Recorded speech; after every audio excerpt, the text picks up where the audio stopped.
Good evening from central London. I'm back again on this Wednesday evening. If you're joining with me live, thank you so much. Always appreciate it. And today we are talking about bad or more bad news for landlords in 2025. Now, of course, if you've been following the media or our channel, you know that it hasn't necessarily been great news throughout last year. And that being said, just before the end of the year, so just a couple of weeks ago, give or take, the government, the UK government, Labour, has passed a new law, and we're going to be breaking that down because it's going to impact both landlords and tenants alike. You probably missed this, of course, if you're getting into the rhythm of the new year 2025 and busy back on work, family and so forth, and probably missed this completely. But today I'm going to give you the breakdown on this and what you could potentially expect depending on what part of the UK you're at, and how that's going to impact you. But I could tell you now, spoiler alert, it's not good news, and it's going to cost you money if you're a landlord. How much?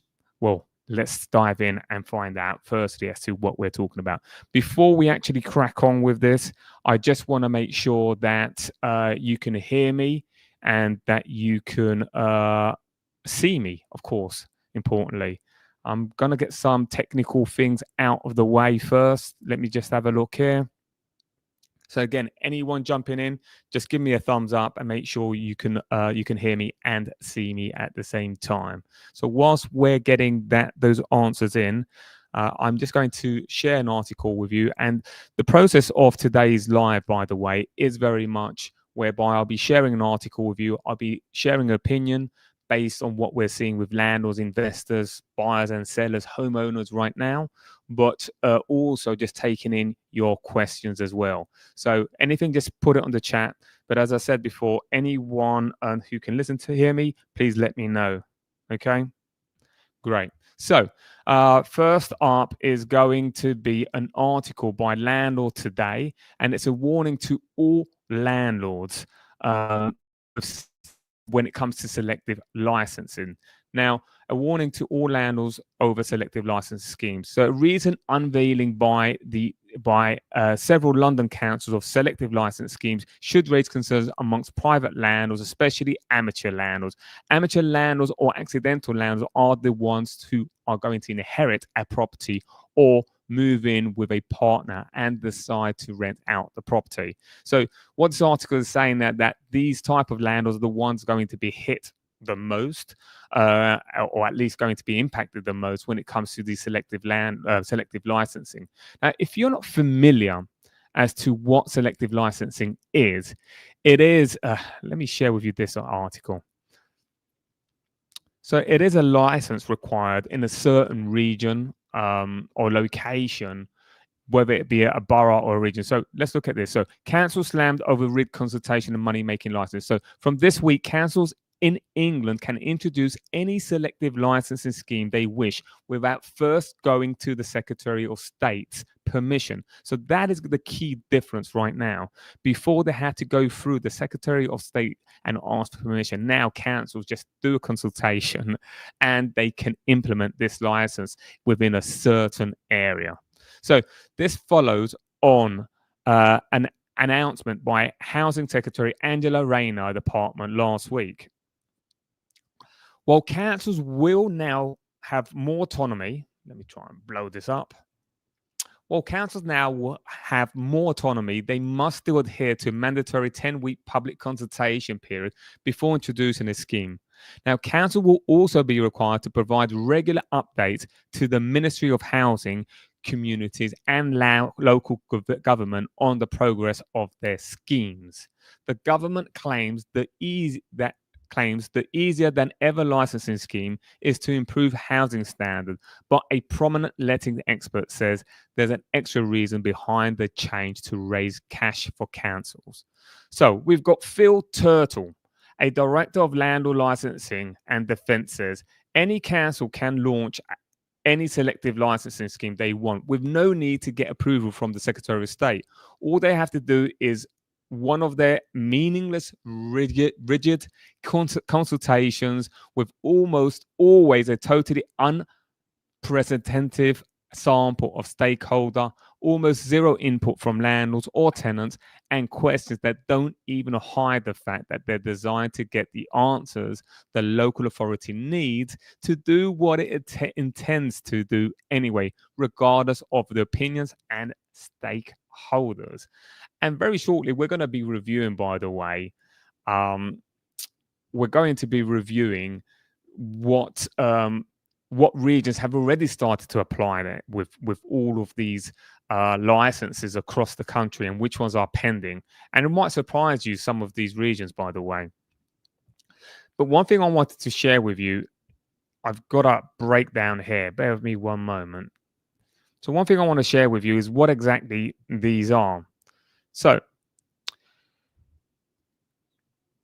if your property falls within the affected postcodes, you'll need a license to let it legally. The date when the law comes into effect will vary depending on the councils or borough your property is in.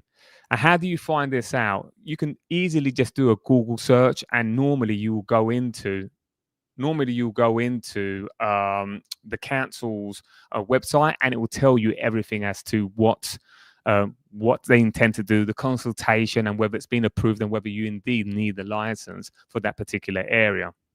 So the costs involved can vary, but I think you're looking at anything between sort of £500 to £1,000. It does depend on, of course, the area where you are. So the south, my understanding, is going to be more expensive than the north. So there are discounts available, such as early bird applications. You've got newly purchased properties have a discount, properties with EPC ratings or above, but also if you are a member to a certain landlord association as well.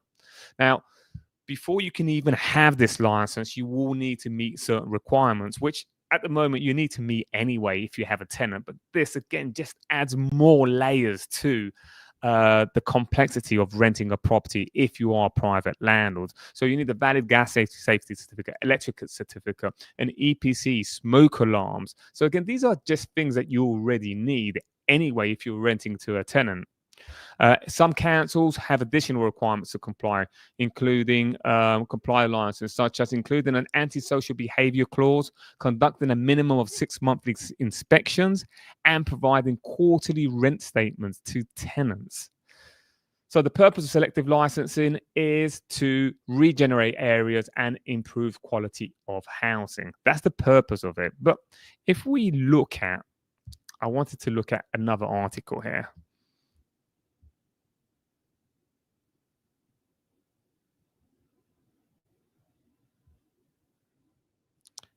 Here you are. Let's have a look at this one.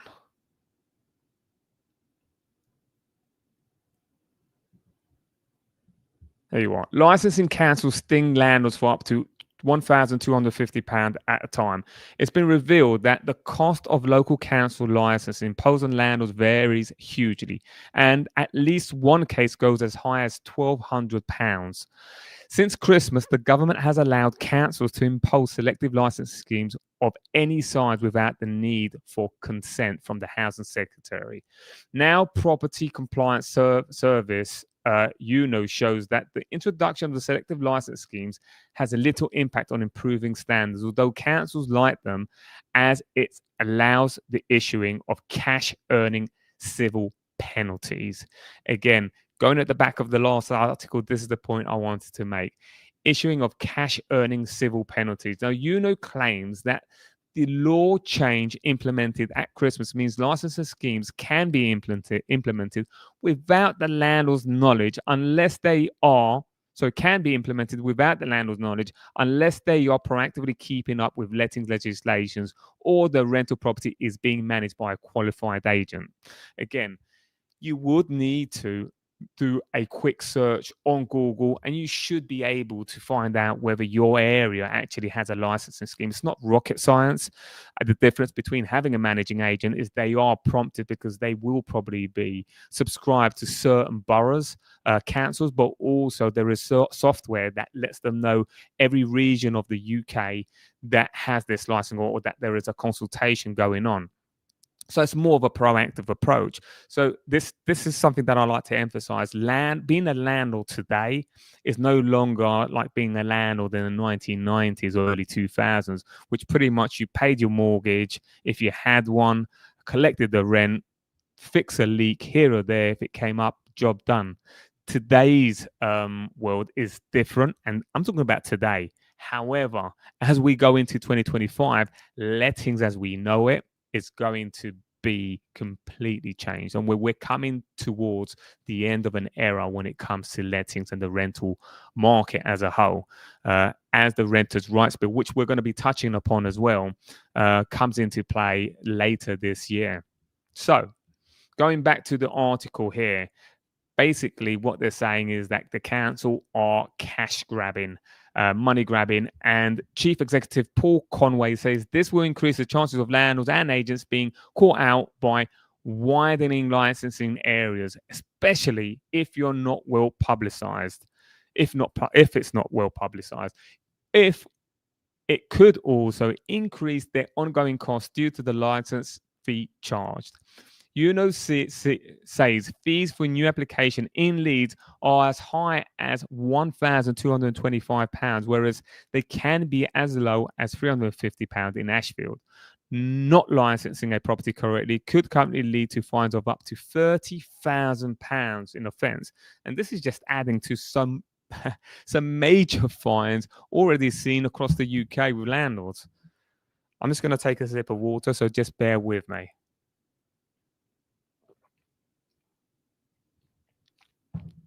Okay, so according to data from there are 37 licensing schemes across England that are currently under consultation or could be coming soon to the council, by which your properties will be affected by some key schemes, include Blackpool. You've got other areas here, Lancaster, Manchester, and Norfolk. We're going to dive into the current consultations, by the way, which is going to be much more granular. Keep an eye out, because your area or your neighborhood could probably very likely come up.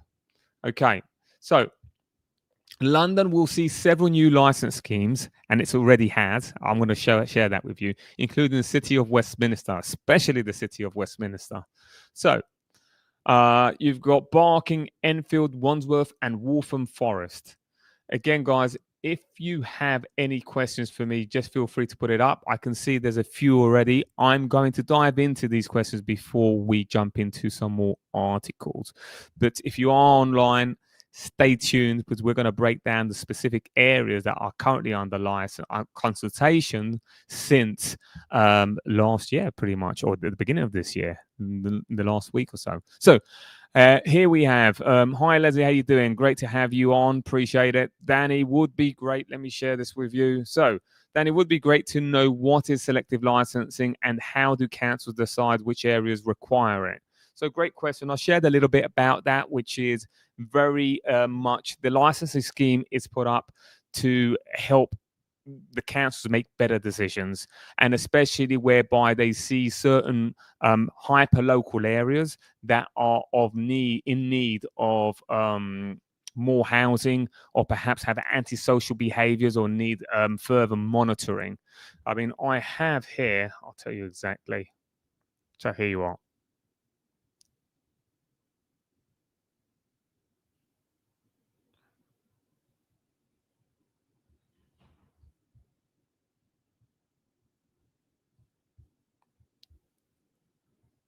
Yeah, so the purpose of selective licensing is to regenerate areas and improve the quality of housing in the private renting sector, ensuring good quality homes are available for rent. So that's the answer for you, Jonathan. I hope that's helpful. So Martin Pierce, hi Danny.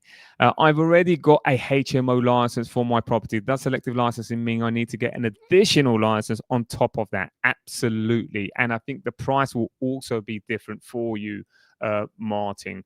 So regardless on whether you have a HMO, it's actually going to probably even be more expensive for you to apply for the license if it's not a HMO. So, Leslie, I'm small landlord managing just one property. Is it even worth staying in the rental market with all these new rules? That's for you to decide. I mean, I say that if your numbers no longer make sense, just purely based on this specific cost and rule, then that's something for you to determine, Leslie. But of course, I know it's not only this cost; it's all the other sort of aspects in the rental market that we've seen over the course of recent years. Higher mortgage rates, the fact that you can no longer put your costs as with the interest rates, Section 24 being implemented. All of these other factors taken into consideration, that's for you to determine. But if you ask me just based within this context, yes, of course it is. It's still worth being. Buy to let is still worthwhile, absolutely. So, Anthony, it looks the time is more tough on us tenants. We will be liable the end of. It looks the time is more tough on us tenants. We will be liable in the end instead of landlords. As my landlord mentioned, selective licenses. Does this mean I'll have to pay more rent? Okay, that's a fair question, Anthony. The answer is in combination and taking into account all other factors, yes, it does mean that you're going to pay more rent because all this does influence landlords' pocket, and ultimately they're not doing this for charity. And though more, a lot of people would like that to happen. However, that's not their objective. A lot of landlords, actually, those private landlords at least, do this to subsidize their retirement, believe it or not. So it needs to make financial sense for them. And yes, unfortunately, this is a factor that's going to further fuel rent increases, but not by itself. There are other factors such as the EPC also coming into place, and also other costs and regulations. So, Danny, what's stopping rogue landlords from just ignoring selective license altogether? Are there actually penalties in place? So the answer to that, and it's a great question. If you've just missed this, I'll share with you the answer to that. So here you are, Sonia. Fines of a whopping £30,000 per offence. So if you've got several properties, let's say you've got 3 properties without licensing and you get caught out, then you could be looking at £100,000 penalty. So yeah, you should be getting that sorted or asking your managing agents about this for sure. Okay, guys, I'm going to. I have another question here. We've got, in any business, any increased costs are ultimately passed on to customers. That's right, pretty much. I would agree with that in any business. And, I know a lot of people, especially renters, who hate this sector being called a business or a landlord having a business, but that's exactly what it is. And I believe that the government has pushed this way. More and more, if it's not treated as a business, it's just simply not viable. And so we have one last question for now, at least by Edmund. How do councils decide which areas need selective licensing? Is there any transparency in this process? So there is a consultancy done, which is what I've just shared with you. Let me see here if there's anything else here. So the government does launch a consultancy method. There is a method to it, but we are seeing that it is somewhat rigged to their favor, and they will decide to their actual. Let me just show you here.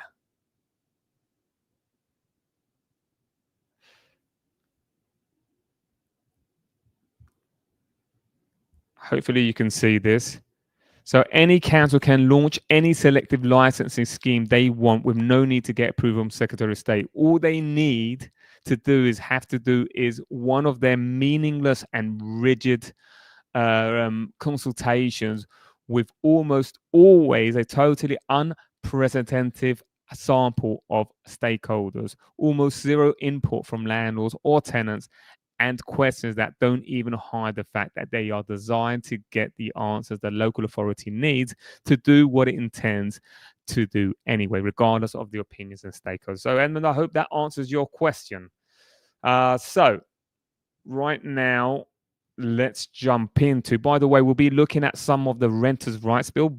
Big news on the renters' rights bill coming up. A development that's just happened within the last 24 hours, is my understanding. But before we jump into that, I promised you to share a few areas that were happening. So here we have the. Okay, this is not it. This is an old one, so I don't have the right article here. So whilst we try to find that one for you, let's jump in straight into the topic, which is 2025 being stormy for landlords. As the title says, more bad news for landlords. So buckle up, 2025 will be a stormy for landlords, it's claimed. Now, this article is going to review sort of several things that are happening in 2025. Okay. So hopefully I've blown this up enough for you guys. So senior prop tech figures have given their prediction for 2025. One of the predictions is predicting a storm ahead for landlords. So William Reeve, the chief executive of Good Lord, I believe this could be the calm before the storm, and that rents will see another major spike in 2025. With the introduction of renters' rights bill, bidding wars will be outlawed, meaning asking prices are likely to be set at a bit higher. So we talked about this last week, by the way, guys. If you're not subscribed to the channel, make sure you do so you don't miss some valuable information. But we talked about the rental predictions for 2025. And whilst we were seeing a more modest growth in the next 5 years, and especially next year, as a lot of cities and a lot of regions have already reached their peak, and that affordability, there is pretty much no more affordability for rent increase, at least any major rent increase in a lot of cities across the UK. I do believe that there are different factors at play that are going to contribute, unfortunately, to renters, that are going to contribute to rents continue to grow at a steady pace. So we have seen double digits, if you're not aware, over the course of the last 3 to 4 years. In fact, I'm pretty sure we've seen since the pandemic 30% increase across the UK, certainly in London. And the predictions, if I'm not mistaken, over the course of the next few years, year on year, is an average of around about 4%, give or take. I'm going to say that that's going to be higher. And that's going to be higher mainly because of the introduction of the Renters' Rights Bill, but more specifically, one policy in specific, and that is the end of bidding wars when it comes to the rental sector. Why is that? Well, if you're not familiar with bidding wars, as they call it, I wouldn't necessarily call it bidding wars.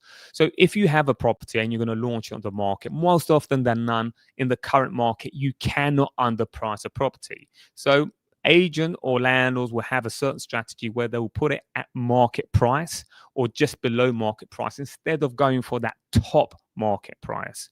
Because again, you cannot undervalue a rental property in the current market. Now, what normally happens should you really put it at market prices, you're going to get quite a few people through the door to view the property, and they know how competitive is out there, and normally they will know the price is a great price, and they will offer more than what the listing is on for. And landlords and agents are used to that, and that's why they put that pricing. However, if landlords and agents are no longer able to do this, then what they'll end up doing is going for the top rental price instead of average market price. Why? Because in the future now, once the Renters' Rights Bill comes into play, they're not going to be able to accept a higher rent than what the property is being listed for. So no one wants to feel they've left money on the table. So as an example, if you put a property on the market and you have 20 people come through the door, you have 10 offers, you cannot accept anything above that rental prices. So you're going to go away with a sour taste in your mouth, feeling, well, actually, I could have got more money for this property. I mean, clearly I can. I mean, I had 20 people come through the door. I had 10 to 15 offers, but there's nothing I could do now. So to avoid that kind of situation happening, well, landlords and agents this year, once that law comes in, they will simply go for that top price, or dare I say, above market price. So I hope that makes sense. Now, looking at, as we've digressed into the Renters' Rights Bill, let's have a look at the most recent developments when it comes to the Renters' Rights Bill. But before we do that, I see that we have a couple of other questions. So let's go with this. I've heard landlords can be fined up to £30,000 for non-compliant. How does enforcement actually work? Well, that's a great question. I don't know is the answer. I don't know is the answer. I don't know how the enforcement actually works. What I do know is you want to avoid getting fined that £30,000, and you want to make sure you have that a license up and running.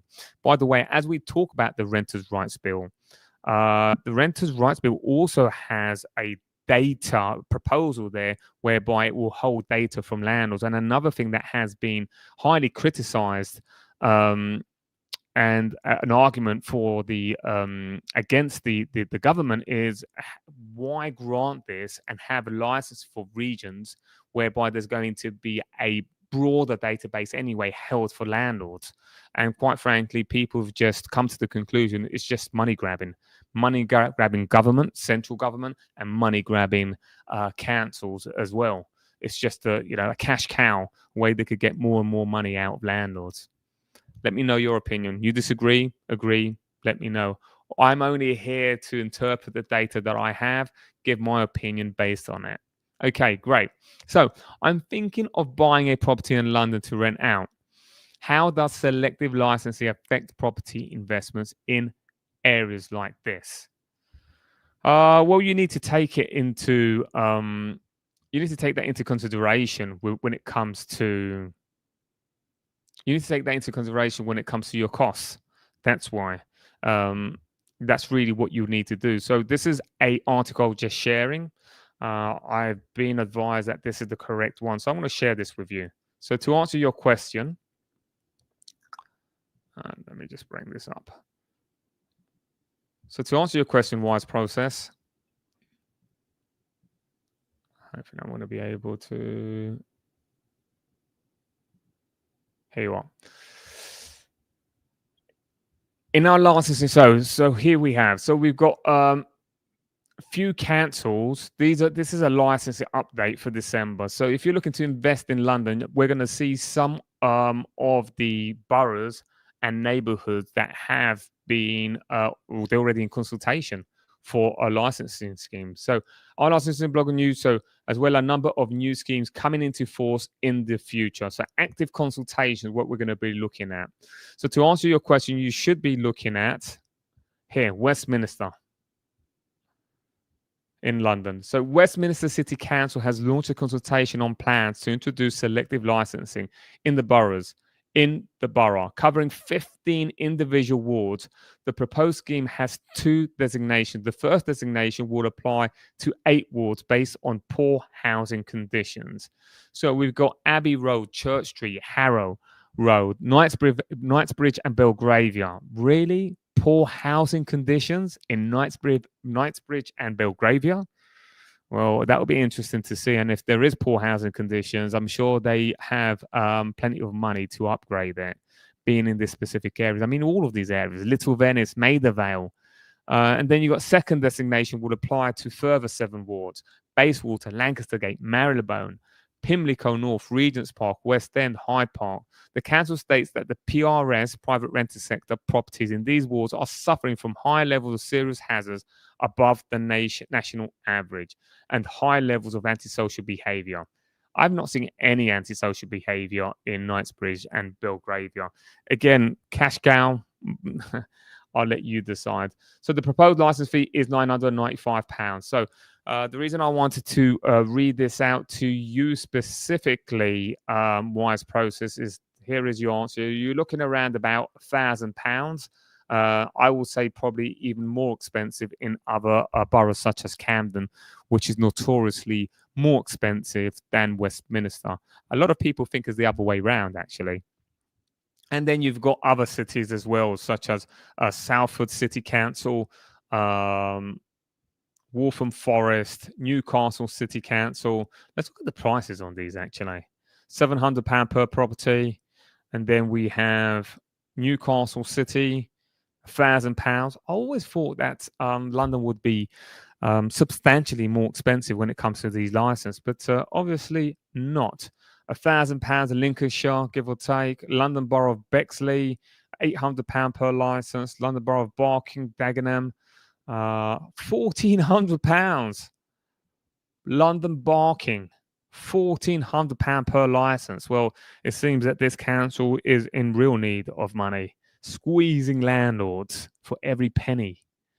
So, as you can see, my understanding is this is what's currently under consultation, active consultation. So, as you can see, councils are not wasting any time whatsoever in activating these consultations, which, if you've just joined us, we know they're rigged. At least the article says it's rigged, and it's always going to, the outcome is always going to be in their favor with little to no involvement of other stakeholders, that being tenants and landlords. Interesting to find out your view on this. And, is this just the straw that breaks the camel's back before, of course, the Renters' Rights Bill comes into play? So if you guys have just joined, we have talked a lot about the selective licensing scheme change that we saw just before the end of 2024. So just a couple of weeks ago, the government squeezed that in, and we're starting the year 2025 with more bad news for landlords. I mean, I'm being here quite pessimist. Of course, it is another cost. It is another cost that you're going to have to add into your business, your buy-to-let business, and make the numbers work. And as we've seen, every time there is interference from the government, be it a tenant fee ban of 2019, be it the introduction of Section 24, which of course stops you from putting your interest mortgage rates as a cost, or any other cost, it's always going to be in that rent. And then they're asking why rentals are increasing substantially. So we have a few more questions here from Jonathan. Danny, do you think landlords will eventually shift to short-term lets like Airbnb to avoid all these regulations? I think there's an element of that for sure. And we have seen that across the years, partly because of the financial costs that have increased substantially over the course of the last 4 to 5 years, especially with mortgage rates. We've seen quite a few long-term landlords switch to short-term, but also to avoid all these regulations. So it is a way. However, that being said, we have seen quite a few landlords go to short lets, and within 6 months to a year go back to long lets, because they're not being able to cope with all the work, all the complexity that comes with short-term rentals. I mean, we have done videos on this. If you're not subscribed to the channel, make sure you subscribe and find out the difference between long let and short-term rental, the advantages, the pros, the cons, and everything else, because you really need to do your homework before you decide making these switches, because it does have its risks as well, and time. My advice is always speak to a property professional before you make that decision. When I say property professional, please do speak to a property professional, as opposed to these DIY, recently set up service accommodation gurus that have popped up in recent years, which I've seen so many landlords have nightmares with these type of setups. So please be very careful. Speak to an established property professional, and then you can go on and make decisions from there when it comes to short lets to long lets. And again, if you're just jumping on, it's really looking at how landlords are diversifying to see if they can perhaps avoid these type of regulations and these selective license that we've seen for a few years, but it's just become so much easier for councils now to implement these. And we've already seen, I mean, if you missed this, guys, there's already a long list of councils already that have active consultations in regions across the UK, including London.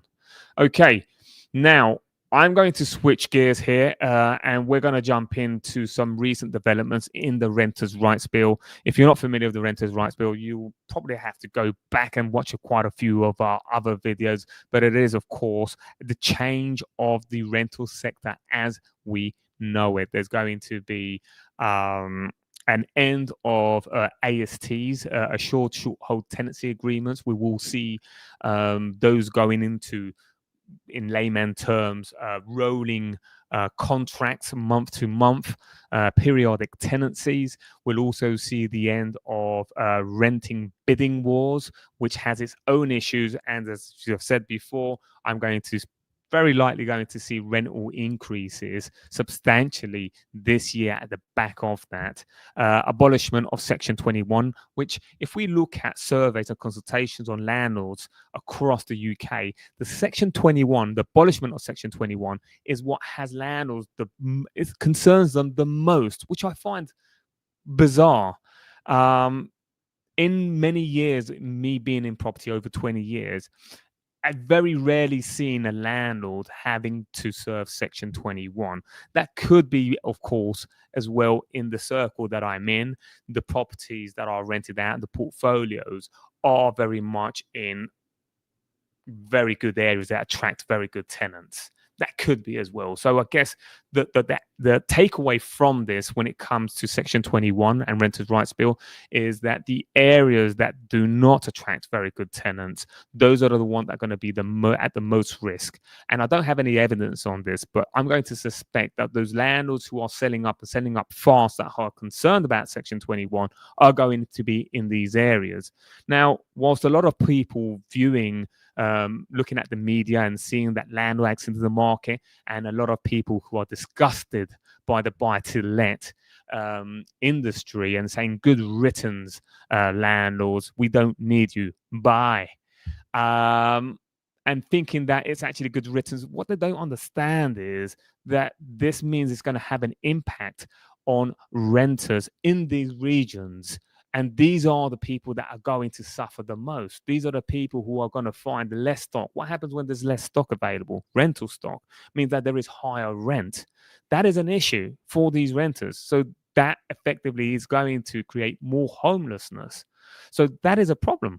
And that isn't a landlord's problem, by the way. I mean, I appreciate. I'm all for renters. A lot of people will reach out to me and say, Danny, but you're not taking. I take into account renters. I don't agree with rental hikes by double digits. It's not sustainable for landlords, by the way, either. And it's not sustainable for tenants. Why is it not sustainable? It's not sustainable for any stakeholder.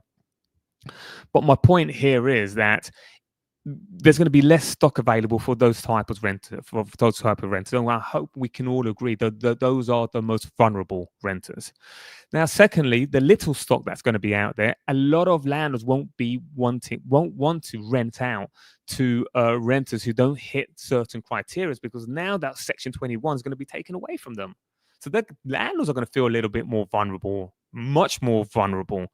And then you've got this periodic tenancy. It's not going to have a beginning. It's not going to have an end. So landlords are going to be those landlords who do decide, a lot of them are going to go out the market. A lot of those landlords who decide to stay in the market are going to be so much more selective in who they choose for their property. And that's going to be an issue. That's going to be challenging. I know someone had asked me about rent control. And what's crazy is that the Bank of England recently had announced something about the housing market softening, or the residential sales market softening. But within the same context, it was interesting to see they were talking about rental, and it was a flyby comment, my understanding. But they did say that they had, and tell me if I'm wrong, they had said that the were disappointed to see, or some version of that, to see that Scotland had decided to make that rental control permanent. And it's crazy because what we can see is that Scotland itself is the one that has the rent increase the most over the course of the last 12 months. And it's because of that involvement of the government, especially when it comes to rent control. That is the evidence that we have, at least, which is very, very interesting. So we got Sonia here. Sonia, I'm a landlord, and what specific obligation will I have under the new law regarding property standards and tenant relations? So I'm not sure about tenant relations, but when it comes to property standards with the new law, I'm assuming you are referring to the Renters' Rights Bill, which we can dive in a little bit right now. So we talked about different changes happening within the Renters' Rights Bill, and these are amendments to the original proposals, or to the proposal that are in play at the moment. We're going to have further developments next week, by the way. So the series of amendments were published last night, and this was on the 8th. So this was on the 8th, this article. So below is a brief overview of the proposed amendments. So rent may be taken in advance of the start of the tenancy, but it's strictly limited to 1 month's rent for the start of the tenancy if paying monthly, or 4 weeks of rent if paying weekly, fortnightly, or every 4 weeks. After the initial rental period, rent cannot be required any earlier than the first month of each day or first day of each rental period. This means you can never hold more than a month rent at any one time. Terms that require more rent in advance will be replaced by new rental periods with regular payment patterns of no more than 1 month. So effectively, you won't be able to hold more than a month's rent in advance. We saw this coming, and again, if you've been on for the last 10 minutes, this is something that's going to contribute to landlords being more selective in who they choose as a tenant, because a lot of landlords sometimes will have someone who perhaps poses more of a risk. As an example, students. You may ask, but why will a student be a risk? Well, especially those overseas students. Why? Because there is no track record. They're obviously not working, they're actually studying, and they could come to you and say, well, my parents are very rich, and I've got more than enough money to pay. Well, when that happens, the landlord then says, okay, well, if you have more than enough money to pay the rent for the year, then pay it. Pay it to me now in advance. If you have more than enough money. And that effectively is what happens, because the landlord wants to minimize that risk in not getting the rent. Whether that's because the tenant decides to stay and not pay any rent, or whether the tenant actually decides to get up and leave and not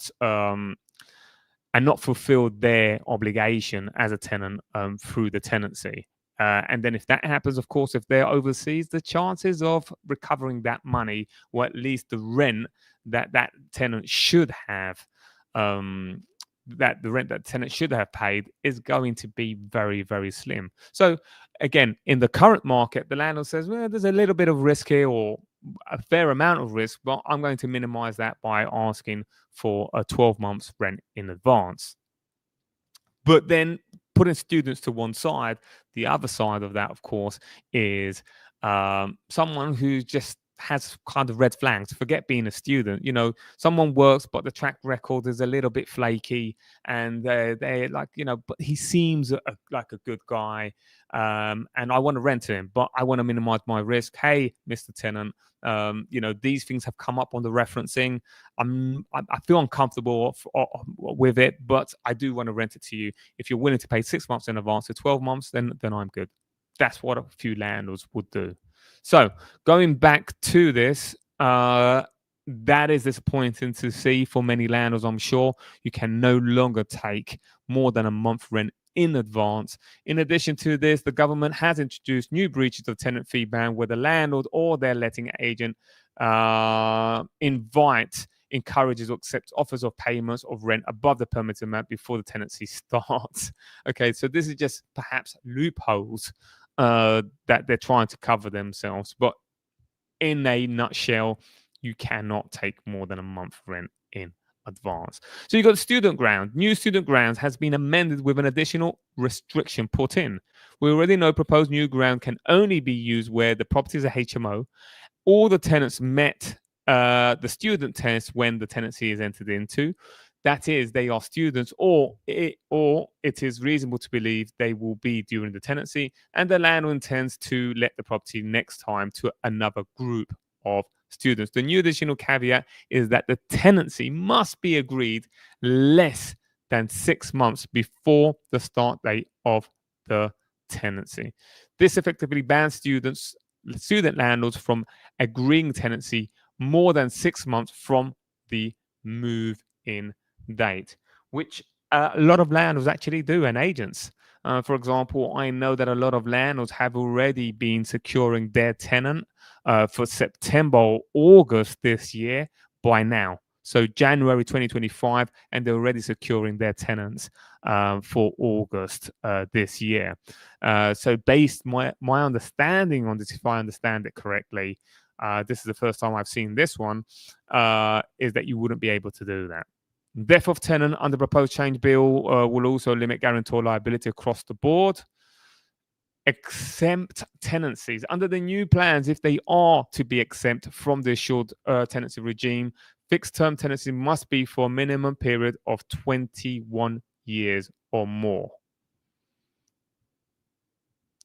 That's for the short tenancies, by the way. Very different. So, fee calculations, the redress scheme and landlord database cost calculations have also been updated to include the expected cost of enforcing an act and running the scheme database.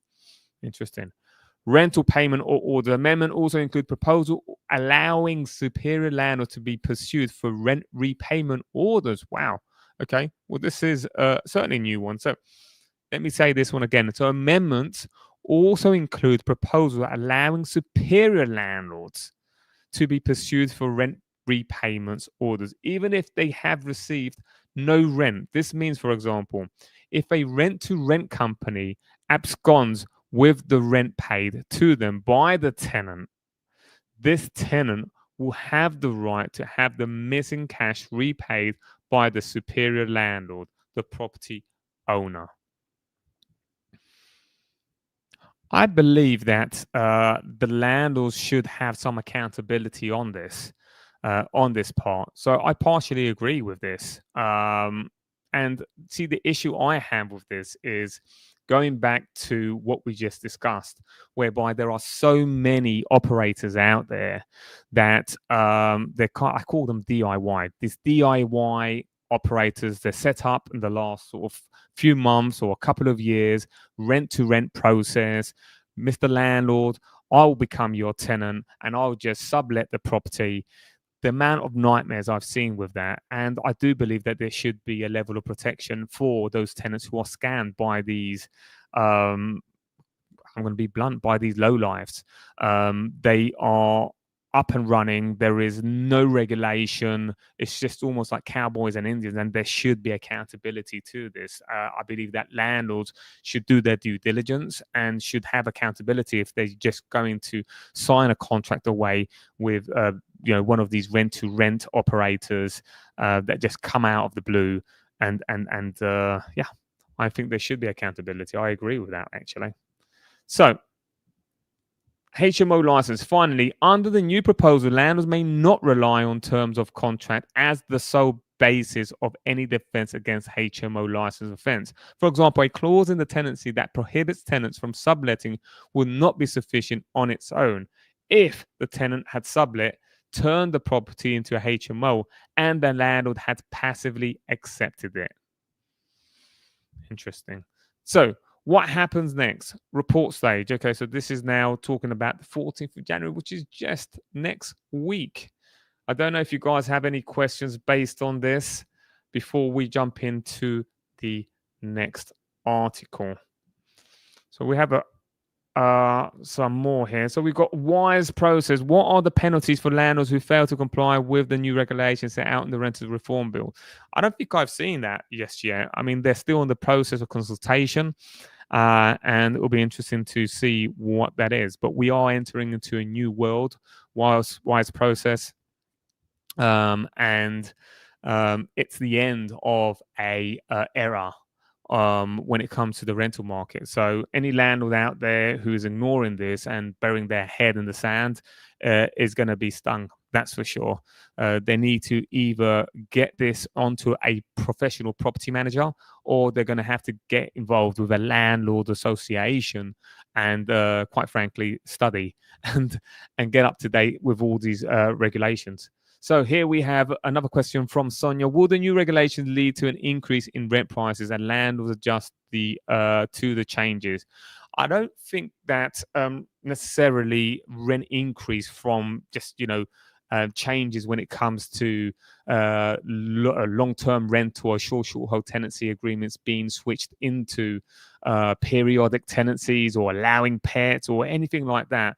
But I do feel that when it comes to regulations like EPCs updates and being a little more strict with EPCs, such as at the end of the rental bidding wars, those type of things does have a direct impact to a landlord's pockets.